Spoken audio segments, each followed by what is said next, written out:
cierto? Donde vemos todas las amebas, flagelados, ciliados, coccilios, organismos básicamente musculares, parásitos obligatorios, la mayoría, ¿no es cierto?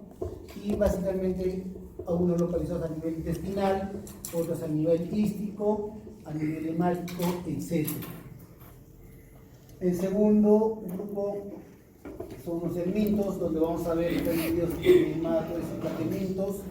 Los nematodes, gusanos redondos, spinosos, dioicos, con alguna excepción, y ausencia de cavidad celómica.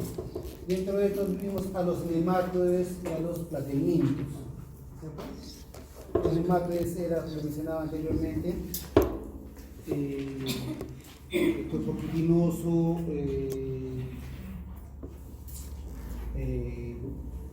dioicos, como el caso de lombrices. Su forma de reproducción básicamente a través de la eliminación de los huevos, ya sean a través de los huevos que son eliminados en el corriente circulatorio o digestivo, que luego sale a través de las heces, o algunos que la hembra va a poner los huevitos a nivel del tejido, como el caso de la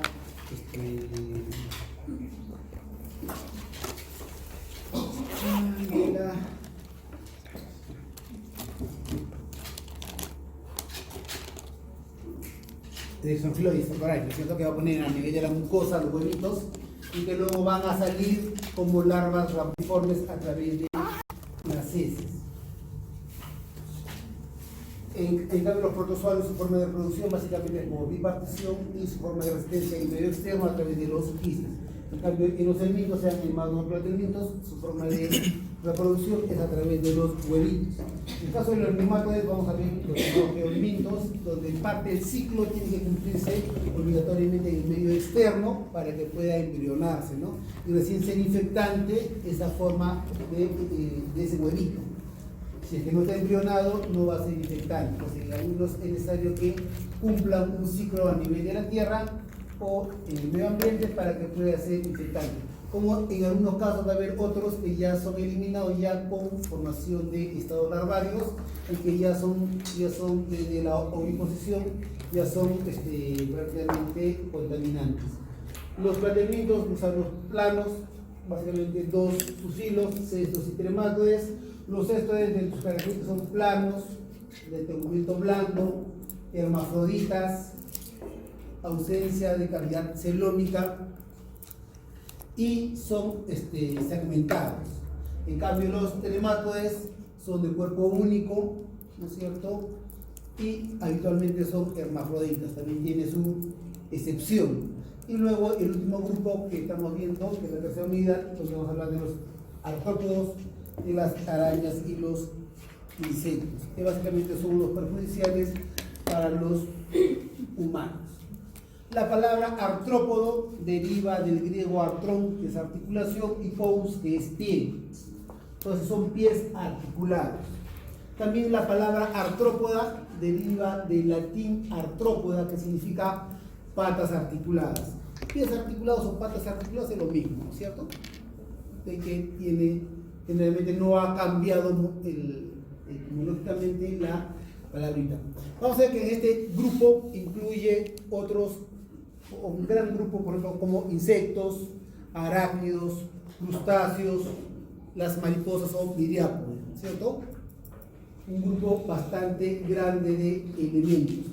Dicen que su población total alcanza a más de 1 trillón de individuos, o sea que son 10 veces más que la especie humana. Estas especies existieron 400 millones antes que el hombre y existirán después de que la raza humana se pueda extinguir. Están 400 millones antes de que se origine el hombre. Se estimula que alrededor de 5 millones de especies distintas hay y solamente 1 millón actualmente son reconocidas. O sea, que significa que hay 4 millones de especies que todavía no se conocen. De que día en día van saliendo las noticias, ¿no?, que se descubrió una nueva especie. Y a cada loco que lo va descubriendo le pone su nombre o nombre de la región, etcétera, ¿no es cierto? Así que van a ir surgiendo especies nuevas. Muchas de estas especies están adaptadas al medio en donde van a vivir, ya sea el medio aéreo, medio terrestre o acuático. Entonces no hay lugar de la tierra que no esté ocupada o poblada por este tipo de artrópodos. Su anatomía y fisiología y su forma de comportamiento es bastante simple. De ahí radica básicamente en que estos puedan persistir en la naturaleza desde hace 400 niveles antes que exista la especie humana. Pues debido a su anatomía, a su fisiología y a su comportamiento, es bastante sencillo y que sirve muchas veces de modelos para muchas estructuras que se van a ir desarrollando. Del dominio Eureka, reino Animalae, pertenece al reino animal, y a su reino Eumetazoa. Y ahí vamos a ver que va a haber una serie de filos o subfilos que los van a ir clasificando. Filo Chelicerata, clase arácnida, los crustáceos. Urinamia, donde están los insectos y los dípteros, las moscas. La familia Pulicidae, Mucidae, acá están los mosquitos, las moscas negras, las moscas de panteón, que le llaman. Familia Tabanae, donde están los tábanos. La familia Phlebotomus, ¿de qué enfermedad es? La familia Phlebotomus.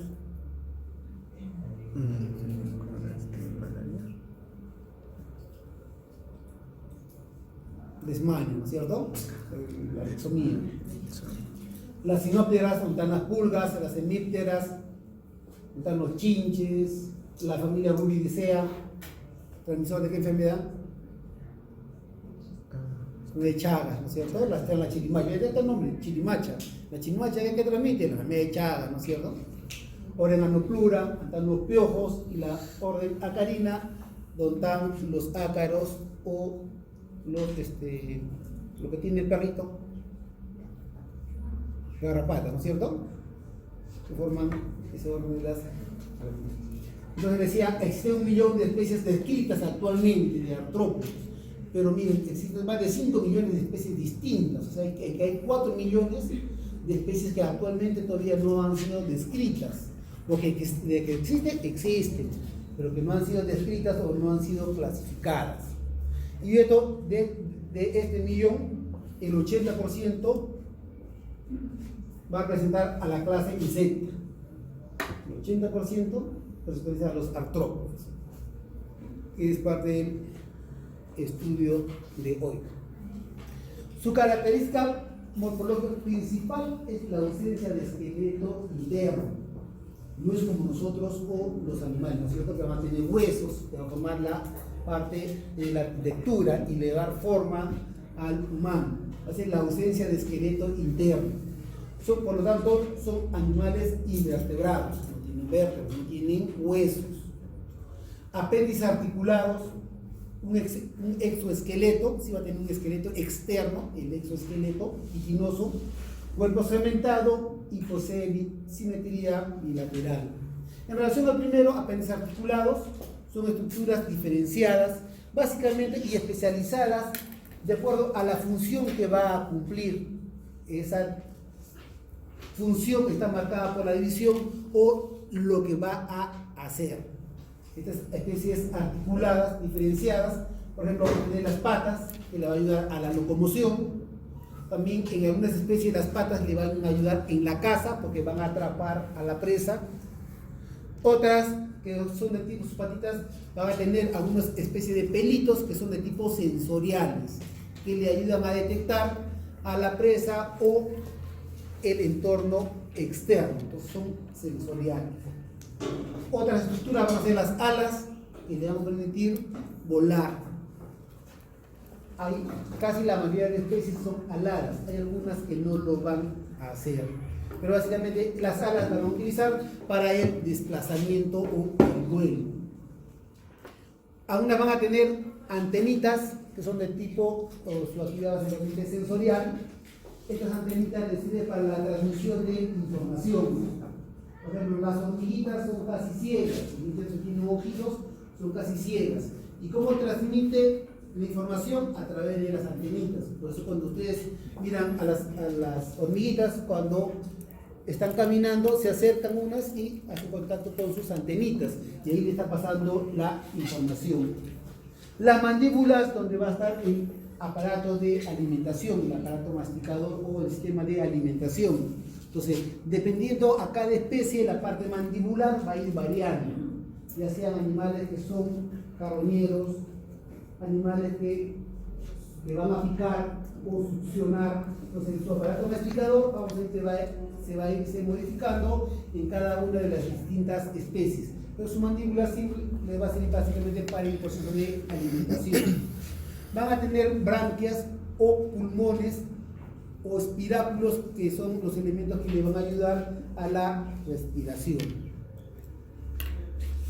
La segunda característica es su exoesqueleto quitinoso. Entonces no tienen huesos. Entonces ese exoesqueleto quitinoso es lo que le va a dar la forma al artrópodo, y además este exoesqueleto quitinoso le va a ayudar como órgano de sujeción. Se forma a partir de la epidermis. La epidermis es esta estructura que tenemos acá, y esto va a formar la procutícula, la parte externa. Esta epidermis es la que va a segregar diversas sustancias que van a formar la endocutícula, la exo o la epicutícula, que todo esto de acá es llamada procutícula, que es la parte dura del artrópodo. Se va a diferenciar en una endocutícula gruesa, que es esta de acá, y en una endocutícula fina. Y básicamente la endocutícula, que es todo esto de acá, está formado por una sustancia quitinosa, básicamente una glucoproteína, principalmente es la quitina. Es un polisacárido hidrogenado, básicamente es un aminoazúcar N-acetil 2 de glucosamina, que esta sustancia es muy similar a la que van a segregar los hongos. Esta sustancia de quitina no solamente lo van a tener los artrópodos, sino también los hongos lo van a tener y le van a dar la dureza respectiva. En algunos artrópodos esta quitina se va a agregar unas proteínas básicamente calcificadas, como el carbonato de calcio, y que le va a dar la dureza al caparazón. Vendrían a ser los cangrejos, ¿no es cierto? O los crustáceos, que van a tener una caparazón gruesa, básicamente, además de la quitina, unido al carbonato de calcio, que le va a dar esa cubierta externa. Nosotros, para poder comer el cangrejo, que muchas veces que hay que hacer, hay que chancarlo, ¿no es cierto? Incluso hay unas alicates especiales que te dan en los restaurantes para que tú rompas, ¿no?, la parte del caparazón y tú puedas de ahí comer, ¿no?, la musculatura que está en la parte interna. Entonces es bastante dura. Y la epicutícula formada básicamente por lípidos y proteínas, y que esta epicutícula va a ser le va a servir o va a segregar ceras, básicamente por estas glándulas dérmicas que van a dar sustancias cerosas que le van a ayudar a impermeabilizar al artrópodo. De ahí que muchas veces no permite que básicamente se deseque el artrópodo, evita la radiación ultravioleta y evita la evaporación. Además, este exoesqueleto quitinoso le va a ayudar en la protección del medio externo, ya sea a la desecación, la radiación ultravioleta. De ahí que estos bandidos existirán después de que nosotros los matemos, ¿no es cierto? Porque de repente Trump o algún otro loco que mande al medio de intente atacar otro país y mande las bombas atómicas, que van a malograr nuestra capa externa, y la radiación ultravioleta puede eliminar a la especie humana. Este exoesqueleto quitinoso los va a ayudar a sobrevivir a estas especies. Además, como está cubierto de cera, evita la evaporación, evita la desecación. Le sirve de protección en cuanto a golpes. Hay muchas especies para tratar de matar, lo agarran, lo llevan y desde grandes alturas lo tiran con el fin de que se pueda romper. Este exoesqueleto le va a ayudar a resistir los golpes, los ataques básicamente de sus depredadores. Vamos a ver que en algunas zonas este exoesqueleto va a ser más delgado, especialmente básicamente a nivel de las articulaciones, porque si no, no podría desplazarse. Entonces, sus zonas débiles o más delgadas van a ser básicamente a nivel de las articulaciones, y que le va a permitir básicamente el movimiento del artrópodo. Además, este exoesqueleto le va a servir de punto de apoyo a la parte muscular, que va a ayudar a sostener todos los órganos internos. Y además mantiene la forma del animal. Estos artrópodos van a ser segmentados, su cuerpo va a estar segmentado, va a estar formado básicamente por la cabeza, tórax y abdomen, tres regiones corporales, se va a dividir, pero está segmentado en forma de metámeros. La mayoría de artrópodos puede llegar a fusionarse, cabeza, tórax, tórax, abdomen, etc. Este proceso de fusión se llama la tagmatización, y básicamente lo hace por razones funcionales, como vamos a ver más adelante. Entonces vamos a ver que los insectos van a estar formados por cabeza, tórax, abdomen. Algunos van a estar fusionados, la cabeza y el abdomen, llamado cefalotórax, perdón, la cabeza y el tórax, perdón, y el abdomen la parte posterior. Otro, por ejemplo, en el caso de las arañas, el prosoma es el cefalotórax y el opisoma es el abdomen. Entonces vamos a ver que va a estar en algunos casos fusionados. En el caso de los ácaros, es la única especie que está formando todo un soma, o sea, que está todo en un solo conjunto en especie de ácaros. Es el único que va a estar fusionado tanto la cabeza, tórax y abdomen. Pregunta de examen. ¿Cuál es lo único que nota? Son los acarinos. Se dice que tiene simetría bilateral. ¿Por qué? Porque cuando uno lo corta por la mitad va a tener los mismos elementos a la derecha que a la izquierda, igual que el humano, ¿no es cierto? Entonces tomamos una foto del cuerpo entero, la dividimos en dos, vamos a ver que vamos a tener los mismos elementos a la derecha y los mismos elementos a la izquierda. Entonces se llama simetría bilateral. Va a tener un sistema alimentario tubular que va desde la boca,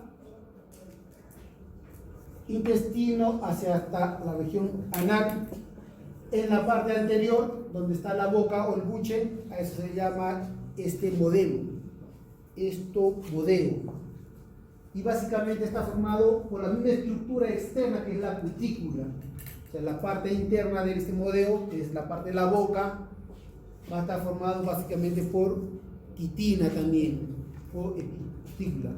La parte media es donde está el buche, el intestino anterior y el intestino posterior, llamado mesodeo, que básicamente tiene la función de secretar sustancias a nivel del buche para la digestión de lo que está ingiriendo, y la parte absortiva, que está tanto en el intestino anterior como en el intestino posterior, y la parte posterior, que está llamado el proctodeo, que también está cubierto por cutícula.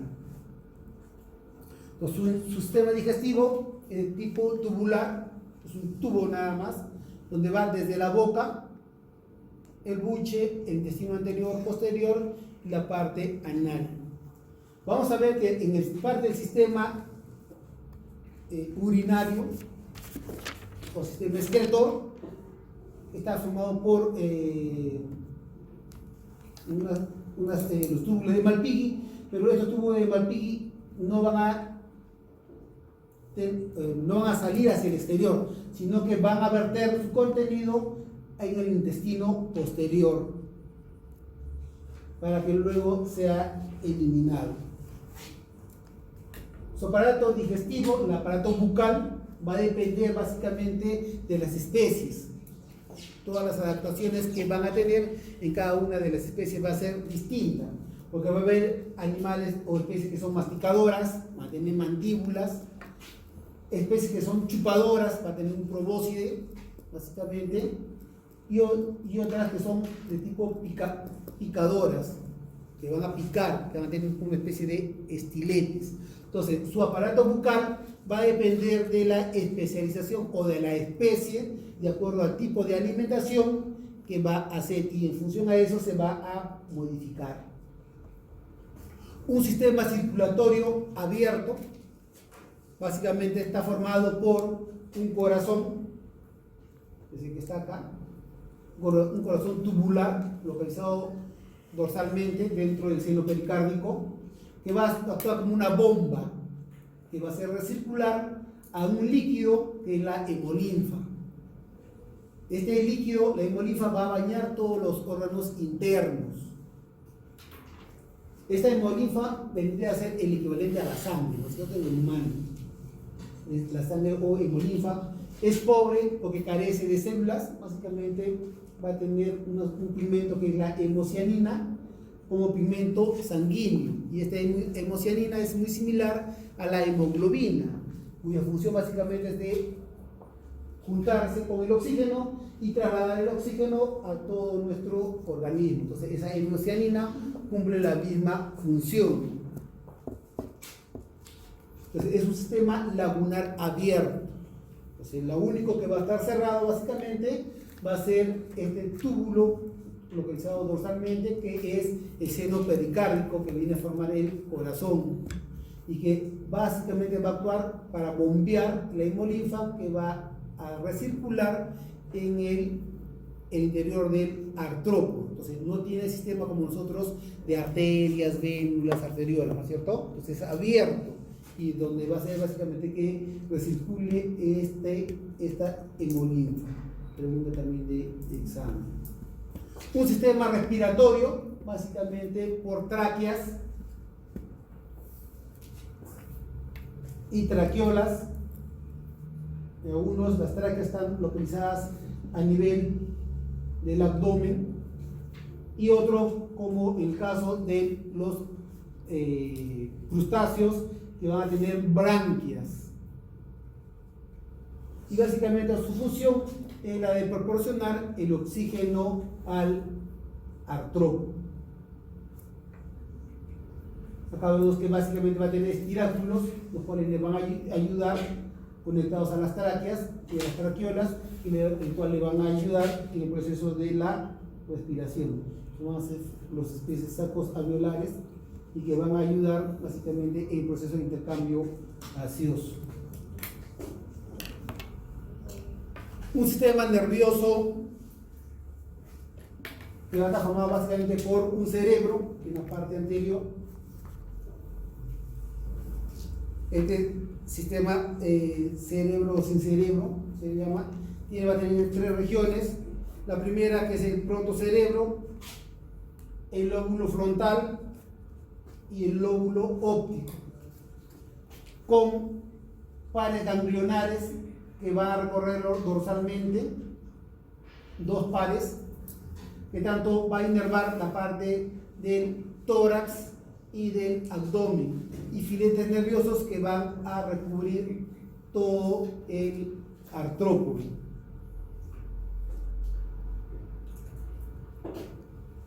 Un sistema muscular que va a unirse al exoesqueleto, se forman las placas del exoesqueleto, donde se va a unir la parte muscular, que va a ayudar al sostenimiento de todos los órganos internos, y que le va a servir básicamente para lo que es la locomoción. Aparte de sujetar los órganos internos, también le va a servir en lo que es la locomoción.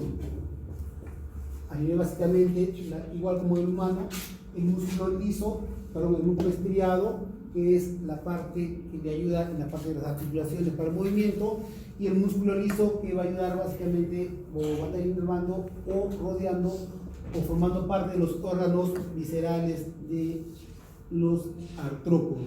Entonces, esto de acá, estos sistema muscular, le ayuda básicamente a la sujeción de los órganos internos. Acuérdense de que no tiene esqueleto interno, sino que se va a insertar y va a quedar suspendido por el exoesqueleto externo. El éxito de los artrópodos básicamente va a ser uno, por el vuelo, que le va a ayudar muchas veces a colonizar nuevos hábitats o nuevos lugares, a encontrar pareja, a librarse básicamente de los depredadores y alcanzar mayor cantidad de recursos. Hay muchos insectos que viven en una organización, como es la colmena, ¿no?, que va a ser su hábitat de estas especies, pero para poder alcanzar los recursos de alimentación tienen que volar grandes distancias hasta encontrar el recurso y luego regresar a la colmena para traer para la alimentación de toda la organización. Entonces, el éxito de los artrópodos, los que son alados, es el vuelo, que van a ayudar a que se colonizar nuevos hábitats, encontrar pareja, librarse de depredadores y alcanzar mayor cantidad de recursos. Son de tamaño pequeñito.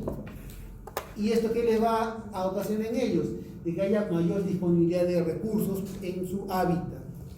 Entonces, al ser pequeños, comen poco, se alimentan poco. Pues también esto le va a servir de que tenga mayor cantidad de recursos y por lo tanto van a haber mayor cantidad de especies en una determinada región. Además de ser de tamaño pequeño, fácilmente pueden esconderse, ¿no?, o evadir al depredador. Se puede meter en cualquier alojamiento o huequito y evadir de esa manera al depredador. Y al ser pequeño tamaño también requiere menos nutrientes y oxígeno. Por lo tanto, así disminuye la tasa de oxígeno que no pueda permitir la vida del ser humano. Estos artrópodos pueden persistir y seguir viviendo. Por eso que de ahí, después de que la raza humana se extinga, estos bandidos seguirán persistiendo.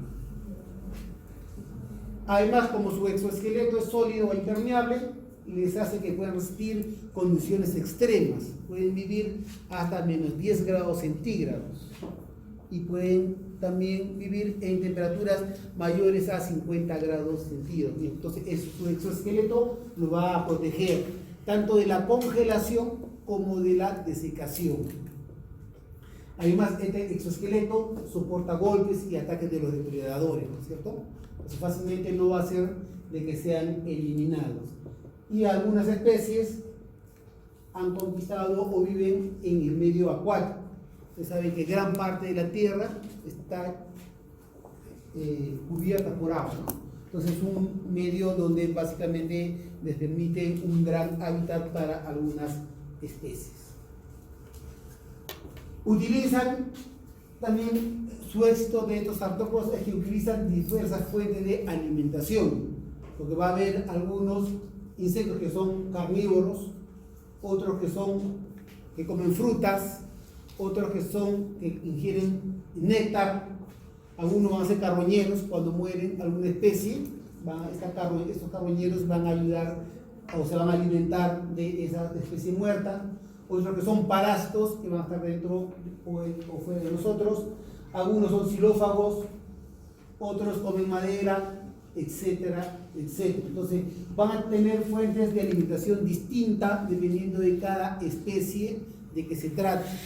Eso también hace que exista en abundante cantidad. Dentro de su estadio morfológico van a haber distintos estadios y que muchas veces en esos estadios se va a alimentar de formas distintas, como vamos a ver más adelante cuando hablemos de la metamorfosis. Vamos a ver de que algunos en su estado de metamorfosis o de migración o modificación biológica, vamos a ver que se van a alimentar de distintas sustancias. Algunos van a coevolucionar con las especies. La mayoría de insectos o artrópodos ayudan en el proceso de la polinización. Muchas veces va a ser de que cambien o se modifiquen nuevas especies de plantas y estas ofrezcan mejores sustancias para que los insectos puedan ser atraídos por estas y puedan esto ayudar en el proceso de la polinización. Muchas veces van a ofrecer néctares o diversas sustancias de tipo acuoso que va a hacer de que sea fácilmente atrayente para los insectos. Estos, por alimentarse en sus patitas o cuerpos, van a trasladar el polen hacia otras plantas y por lo tanto va a ayudar en el proceso de la polinización. Otros vamos a ver que van a tener estrategias de defensa, porque se van a mimetizar en el medio ambiente o se van a camuflar. Esto parece, ¿no es cierto?, parte de una ramita y no es, ¿no es cierto? Acá vemos el otro también, parece que fuese parte de la rama y no es. Acá, por ejemplo, va a ser de que se camufle o tenga dos ojos, como el dibujo de dos ojos grandes, que algunas especies va a hacerlas espantar. Otros que se van a mimetizar, adquieren el mismo color del medio ambiente y básicamente simula ser una hojita, igual que acá, igual que este acá, ¿no? Entonces se mimetizan para tratar justamente de evitar que sean presas, ¿no es cierto?, de sus depredadores, o sirve también para emboscar a sus presas, porque muchas veces este acá se queda quietito y espera que se acerque el insecto y rápidamente es pinzado por el artrópodo para cazar a la presa. Entonces son formas de emboscar a su presa. Van a tener una organización social, va a haber una segregación funcional de funciones donde van a cumplir cada uno funciones que se necesita para el bienestar de la colmena o de la especie. Donde va a haber obreras que se encargan de traer el alimento, zánganos que se encargan de cuidar a los estados ninfales o los estados de huevito, soldados que se encargan del cuidado de la periferia de la colmena, y la reina, que básicamente es la que se va a encargar de la procreación en el caso de las abejas, ¿no es cierto? Entonces la abeja, la reina, es la única que va a procrear, y de acuerdo al alimento que van a recibir las distintas estados ninfales, va a hacer que vaya adquiriendo su característica de la especie. Unos van a salir de tipo zángano, otros van a ser obreras, pero de acuerdo al tipo de alimentación en el que se les va a ir proporcionando. Y el trabajo conjunto permite el crecimiento de la colmena. Como vemos acá, simplemente es un termitero, ¿no es cierto? Estas hormiguitas que han formado, todo esto acá, este es un panal. Y en el caso de las hormiguitas, que también van a formar, ¿no es cierto?, su nido en donde se van a desarrollar. La reproducción, los artrópodos son ovíparos o ovovivíparos.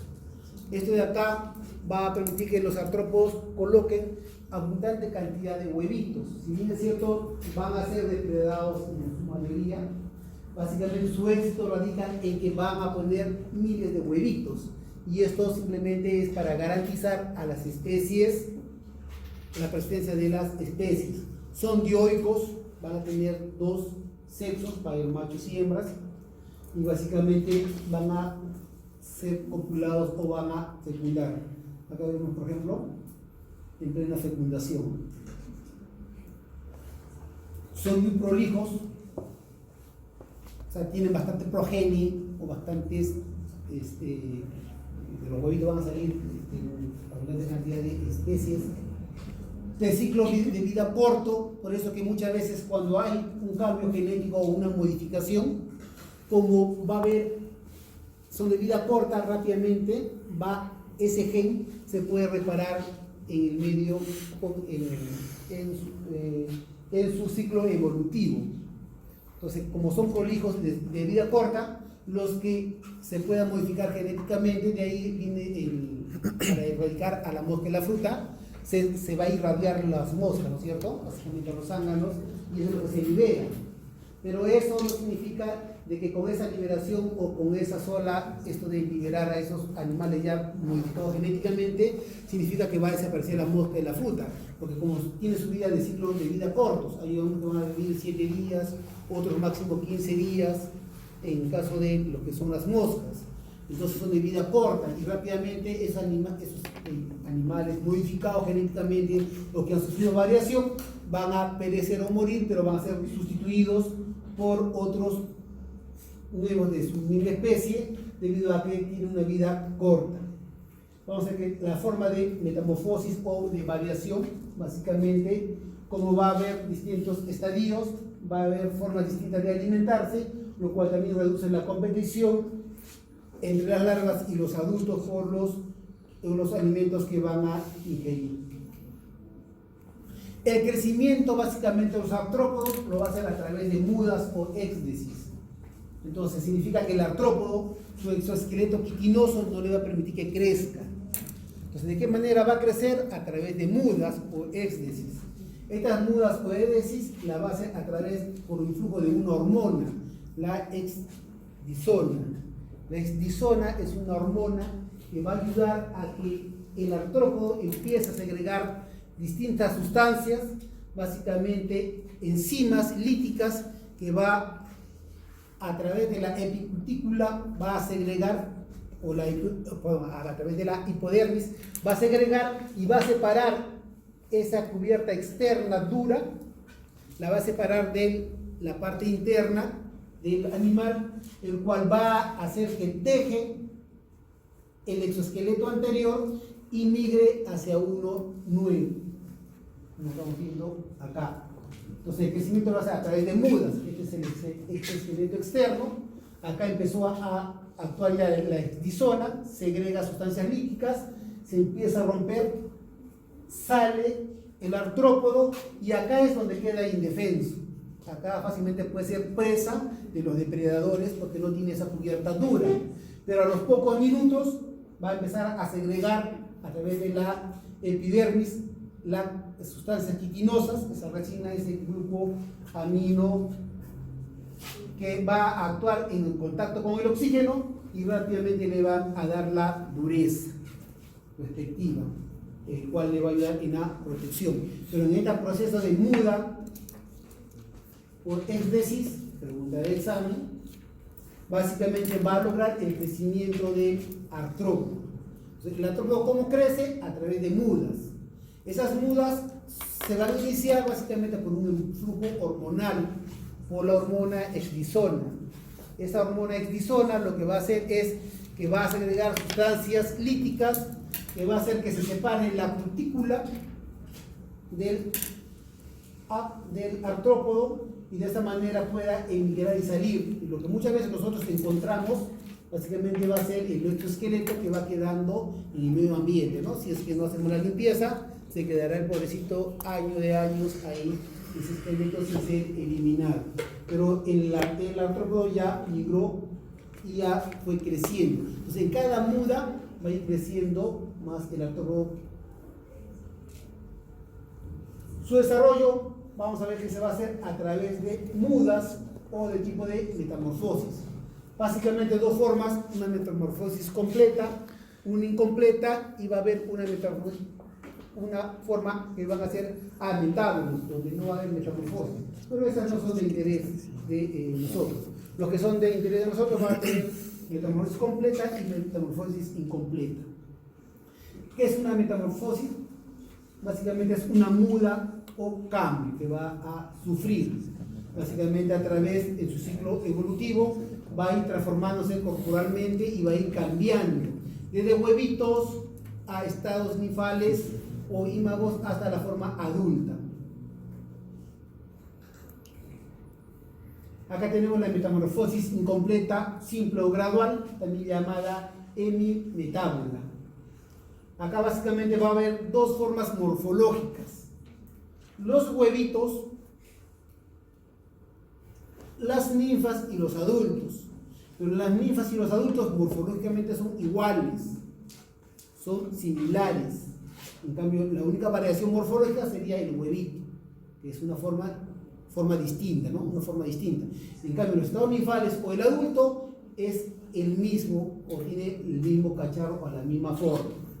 Entonces, tres estadios, pero morfológicamente dos nada más, ¿ya? Morfológicamente dos: el huevito, los estados ninfales y el adulto.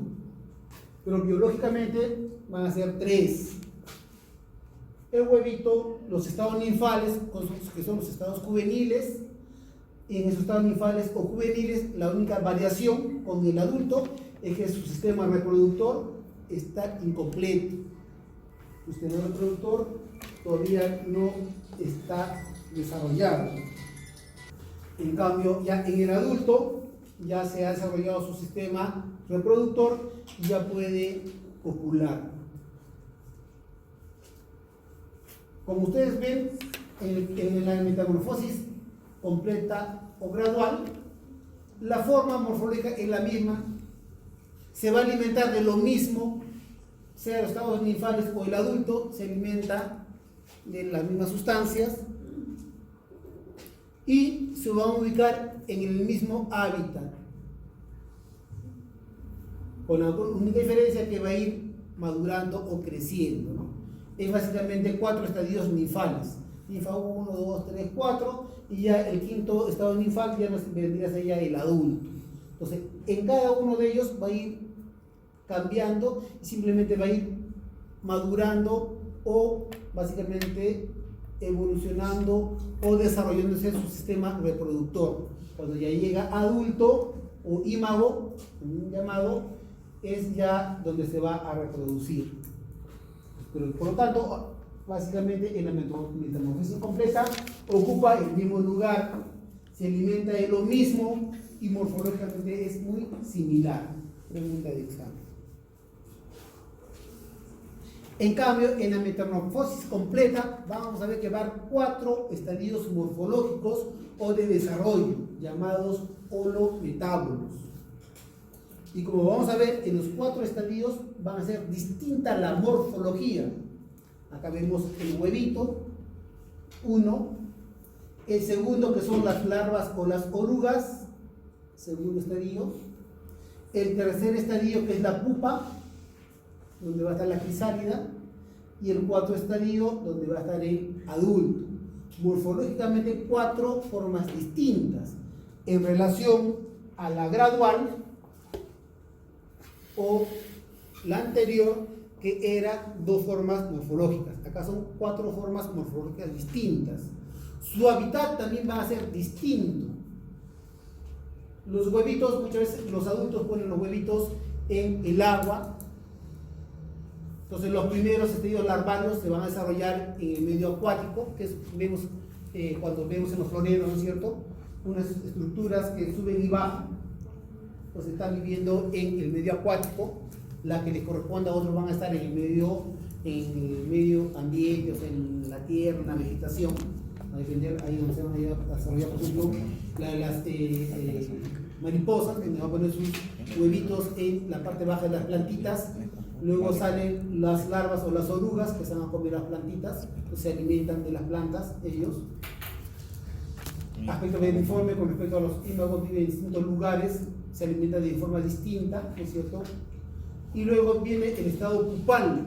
Entonces, la oruga o la larva, cuando va a cambiar o migrar, se va a enquistar en un capullito, en una pupa, estado pupal, en una pupa o un saco, en el cual ahí va a haber cambios hormonales y que va a cambiar completamente el artrópodo para dar origen al adulto. Entonces, en ese estado pupal, el artrópodo no va a alimentarse. En nosotros sí, en la parte de larvas o orugas se va a alimentar, en el adulto se va a alimentar. Solamente en el estado pupal es que no se va a alimentar, para dar origen al final a un adulto. Entonces, en la pupa, en el estado pupal, va a haber cambios de estructura, esto va a cambiar completamente, ¿no es cierto? Mira, vamos, esta oruguita se depositó en su saco pupal y después da origen a una mariposa. Entonces, morfológicamente son distintos y en forma distinta también se van a alimentar, van a ocupar espacios distintos. Por ejemplo, como les decía, en el caso de los mosquitos, los estados larvarios van a ser depositados en el medio acuático, los huevos van a ser colocados en ootecas en el medio acuático, ahí van a salir los primeros estados larvarios que van a vivir y alimentarse de las sustancias que están en el medio líquido. Luego entran en el estado de invernación, estado pupal, y luego dan origen a los mosquitos, ¿no? En la forma de reproducción, y los mosquitos ya van a ser, se van a ubicar a nivel del medio aéreo. Vamos a ver que va a haber generalmente menos del 1% de los insectos van a ser perjudiciales para el hombre. La mayoría son beneficiosos para el hombre y la naturaleza, pero va a haber un 1% que va a provocar daño en el medio ambiente. Entonces son llamados los insectos perjudiciales, ya sean porque inyectan o depositan sustancias tóxicas, o porque dañan los alimentos, o como vectores mecánicos. Inyectando o depositando sustancias tóxicas es un sistema de defensa, ¿no es cierto?, que tienen las abejas o avispas, porque no es que por per se ellas sea su forma de hacer daño a las especies, sino que simplemente es una forma de defensa, a excepción de las arañas, ¿no? Las arañas más bien van a inyectar sustancias líquicas para paralizar a la presa y hacer que se disuelva sus órganos internos, para después succionarlos. Pero los insectos perjudiciales para nosotros básicamente van a ser las abejas o avispas, que en el momento de picarnos nos van a dejar su aguijón y parte de su sistema digestivo. Obvio que el insecto que nos picó va a morir al final, pero este veneno que nos va a inyectar, o por el aguijón que va a quedar en la piel, va a provocar reacción a cuerpo extraño. El veneno va a provocar una reacción urticariforme, o si es veneno, como en el caso de las arañas, va a provocar daño en el tejido circundante. También muchos emplean la picadura de las abejas, ¿no es cierto?, para el cura de algunas enfermedades, como el caso de la artritis. Entonces los epicultores lo que llevan es agarran una abejita y hacen que a uno lo pique, ¿no? Entonces forma a propósito para que nos pique, y esa sustancia que está dejándonos o que nos está inyectando de alguna manera va a estimular el sistema inmunitario y va a ayudar básicamente en los problemas de artritis. Perjudiciales porque va a dañar los alimentos, porque hay gorgojos o polillas de la harina, de los fideos, etc. Polillas de la tela, ¿no es cierto?, que van a malograr la ropa. Las termitas que van a malograr los muebles. Los pescaditos de plata que a veces hay en la casa, que uno lo mira bien bonito, ¿no es cierto?, son plateaditos, pero eso, por ejemplo, se comen el papel. Entonces, si hay algún documento importante para nosotros, puede ser eliminado, ya sea por las polillas o por estos pescaditos de plata, ¿no?, que van a dar origen a unas polillas que van a dañar ese tipo de documentos importantes para nosotros. Como vectores mecánicos, transmisores de enfermedades, ya sea porque las van a llevar en sus patitas o porque van a regurgitar, ¿no es cierto?, sobre los alimentos y pueden transmitirnos enfermedades. Como vector mecánico, básicamente la característica del vector mecánico es que simplemente traslada, ¿no es cierto?, a la especie parásita hacia los alimentos o hacia nosotros, ¿no?, y nosotros somos los que nos vamos a perjudicar.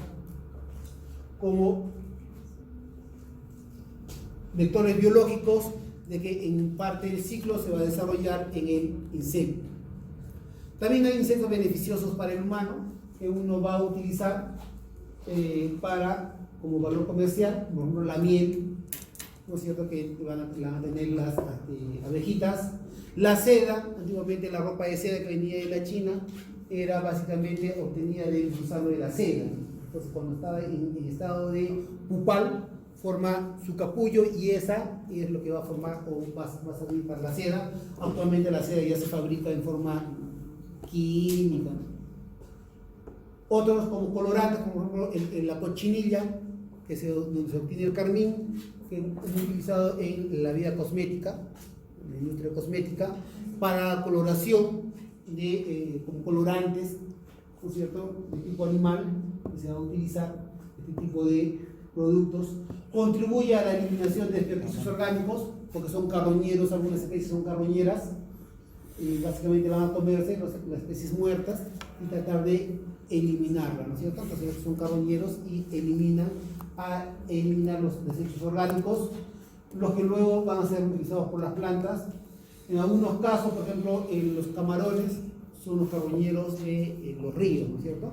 Ellos se encargan de eliminar a todas esas especies que mueren y de esa manera pueden ser eliminados. Además, los cangrejos o los camarones son también coprófagos, ¿no es cierto? Comen los desechos humanos, las deposiciones también las van a eliminar. Además, estos insectos van a mejorar la aireación de los suelos y lo van a enriquecer, van a formar galerías, que van a formar túneles, y eso va a permitir que entre oxígeno a la tierra, pero también estas van a deyectar sus excrementos y eso sirve como abono, ¿no? Abono para fertilizar el medio ambiente. Además, los artrópodos son fuente de alimento para ranas y peces, ¿no es cierto? Entonces hay ranitas y peces que se van a alimentar de estos tipos de artrópodos. La patogenia básicamente va a cumplir una acción parasitaria, donde parte del ciclo biológico de algunos parásitos va a estar inmiscuido, algunos artrópodos van a inocular ponzoñas, ya sea por mordeduras o picaduras, y van a dejar su veneno y van a actuar en el caso de las arañas.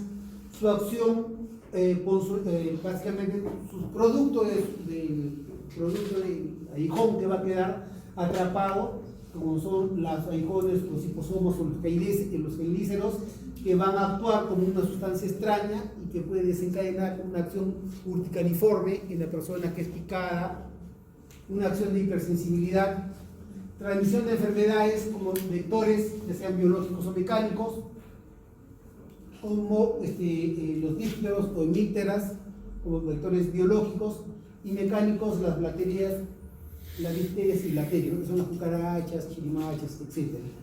Y vectores biológicos tendrían que ser los mosquitos. Acá tenemos un cuadro de diferencia entre vector biológico y vector mecánico. El caso del vector biológico es específico para un agente infeccioso o específico para una enfermedad. En cambio, como vector mecánico es inespecífico en la relación al agente infectante. Por lo tanto, una cucaracha puede transmitir un virus, bacteria o un parásito.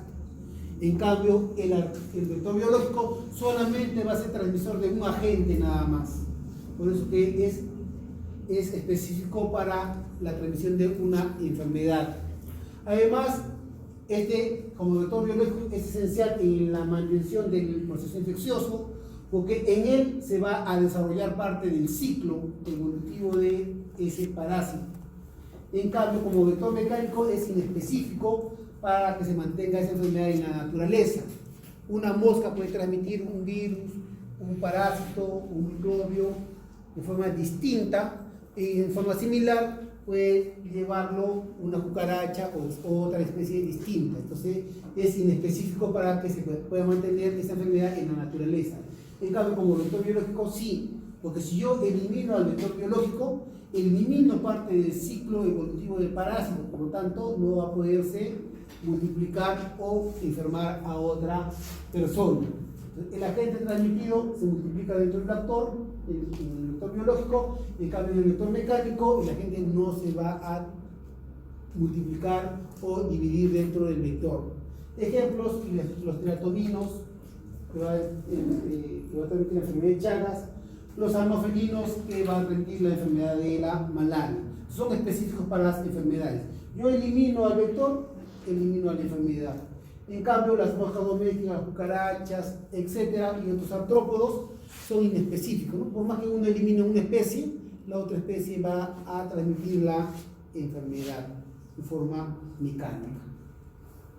Como vector biológico, acá tenemos al piojo de la ropa, de vestimenta, que puede transmitir riquecias o borrelias, ¿no? A través de la picadura de estos insectos se va a desarrollar riqueza borrelia, el tifus exantémico, que es la rickettsia prowazekii, la fiebre recurrente o borrelia recurrentis, y la fiebre de las trincheras o rickettsia quintana. Esta fiebre de las trincheras fue una de las enfermedades que mató más cantidad de individuos o soldados que las mismas balas. Entonces, estas enfermedades, la fiebre de las trincheras, ocasionó más muertes que, dicen, las balas. Las pulgas, que pueden transmitir diversos agentes biológicos, como la peste bubónica, que básicamente va a estar infectando a la rata, ¿no es cierto? Pero las pulgas, al picar a las ratas que están infectadas con la peste bubónica, pueden transmitir la Yersinia pestis. Entonces, en lugares donde hay ratas, es muy común que pueda existir la peste bubónica.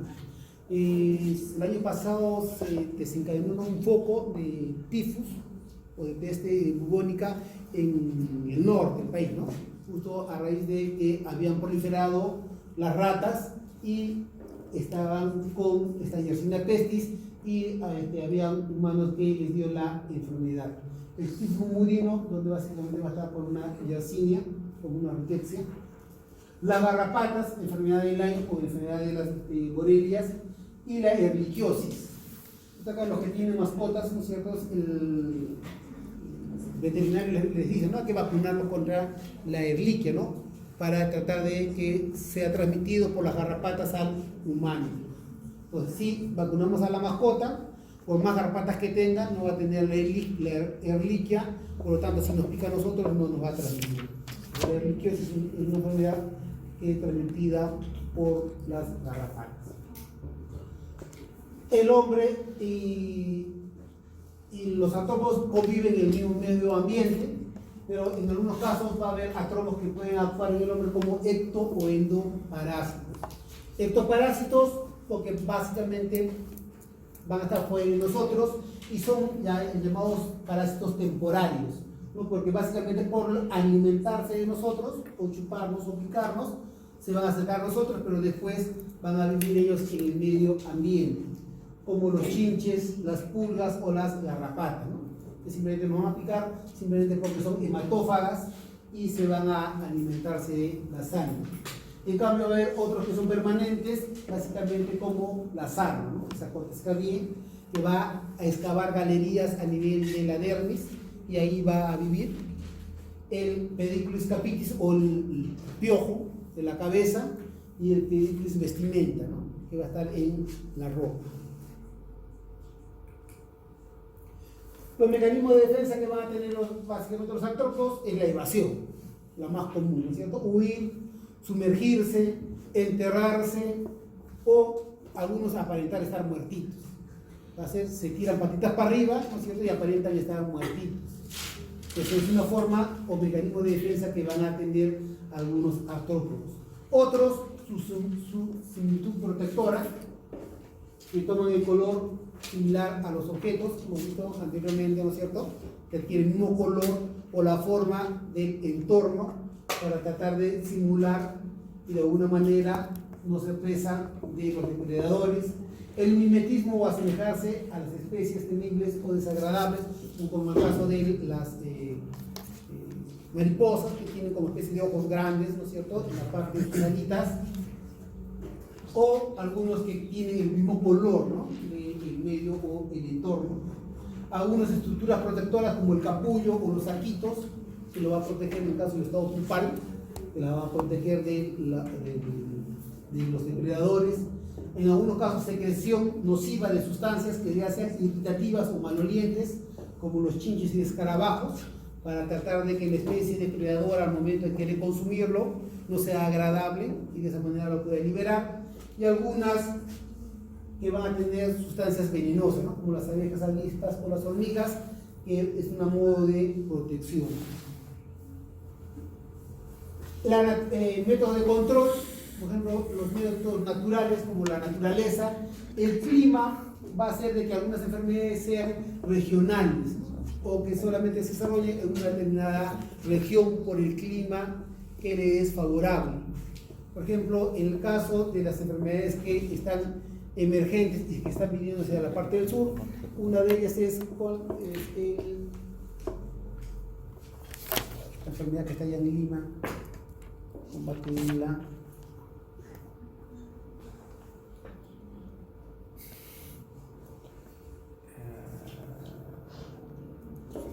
Que tienen los ecuatorianos del Caribe, los venezolanos que dicen que tienen que causa daño en el feto. Todas las enfermedades, por ejemplo, antes eran del norte, de Piura hacia Tumbes, ¿no? Porque era un clima favorable para el vector, que era para el mosquito. En cambio, con estos cambios climáticos, ¿no es cierto? Ya hay reportes ya de dengue hacia Arequipa. De Arequipa ya hay Ica, Arequipa, ¿no? Ya hay reportes ya de dengues autóctonos. Porque eso significa que el mosquito ha encontrado un clima agradable o ideal para él, para que se pueda desarrollar, y ha ido migrando, ¿no? Y ha ido cambiando de lugar hacia acá. Entonces, el clima muchas veces va a hacer que algunas enfermedades sean de tipo regional, como por ejemplo la malaria. La malaria generalmente es en el eje de selva o la selva, ¿no? Donde va a existir.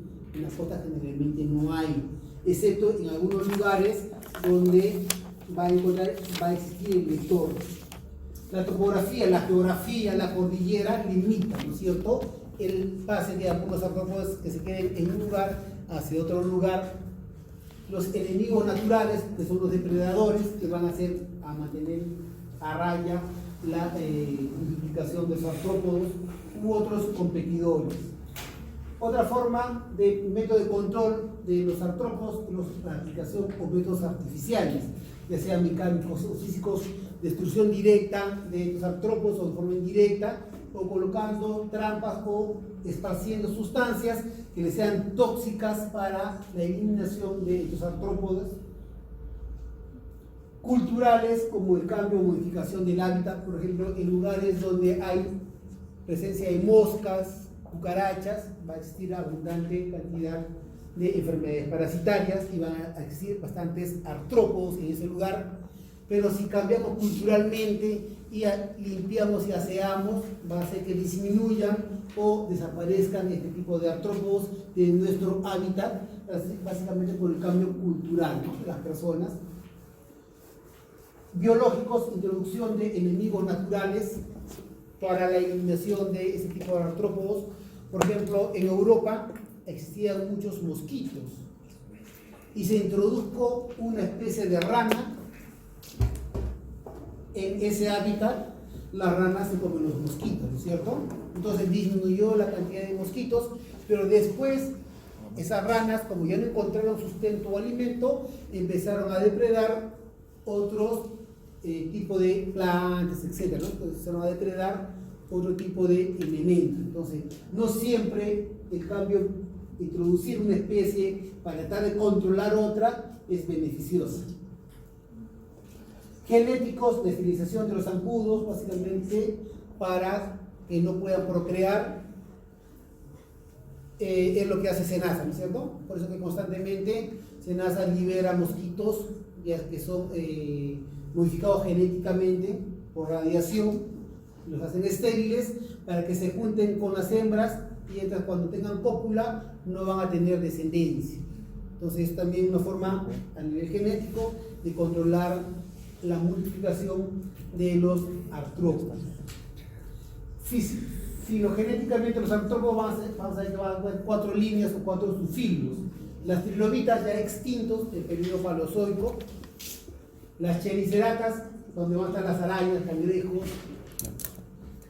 picnogónidos, las urináceas, donde van a estar las hexápodas o los insectos, iliápodes, sin pies, y la clase crustácea, donde van a estar los cangrejos, langostinos o camarones. Entonces, 4 líneas o subfilios donde van a estar agrupados todos los artrópodos. Acá vemos los artrópodos donde se van a ir desarrollando, ya sean sus diversas formas o morfologías más chiquitas. Acá tenemos donde van a estar básicamente los insectos, arañas y crustáceos, que se van a desarrollar en los 4 kilos. Y los insectos de interés médico, vamos a ver los dípteros, donde están las moscas, mosquitos, las bacterias, donde van a estar las cucarachas, las hemípteras, donde van a estar los tiratominos, básicamente las bichucas, las sinópteras, donde van a estar las pulgas, y los anoturas o piojos, que son transmisores básicamente de enfermedades. Los arácnidos de interés médico, lo que sucede es la ECA, la araña del rincón, la araña casera, en Artorodectus matas, que es la araña del trigo o la araña básicamente de la parte rural. Las escorpiones básicamente por la inyección de veneno, y los acarinos, donde vamos a ver los ácaros, Sacotes cabié, la sarna, los ácaros del polvo, que va a provocar las reacciones alérgicas en algunas personas. Eso es lo que tienen, ¿no es cierto?, nuestros cojines de la casa, o la casa básicamente es el ácaro del polvo, que va a ocasionar las reacciones alérgicas, porque es de ahí que las personas que son alérgicas dicen, ¿no?, de que no tienen que tener cojines en la casa. Incluso actualmente hay unos aires acondicionados que atrapan, ¿no?, a los ácaros del medio ambiente, ¿no?, filtra y va a quedar atrapado. De esa manera también disminuye la tasa de incidencia de reacciones califormes. Las garrapatas, básicamente, que van a transmitir enfermedades, que sea Borrelia, ¿no es cierto?, o riquecias. Y ahí ya viene ya todas las subespecies o film. Entiendo que tienen más rato examen, así que no los voy a hablar de cada uno de ellos. Por lo demás, no es su interés ustedes ser especialistas en este tipo de artrópodos, ¿no es cierto? Entonces, hasta ahí lo vamos a dejar el día de hoy. El día de mañana viene la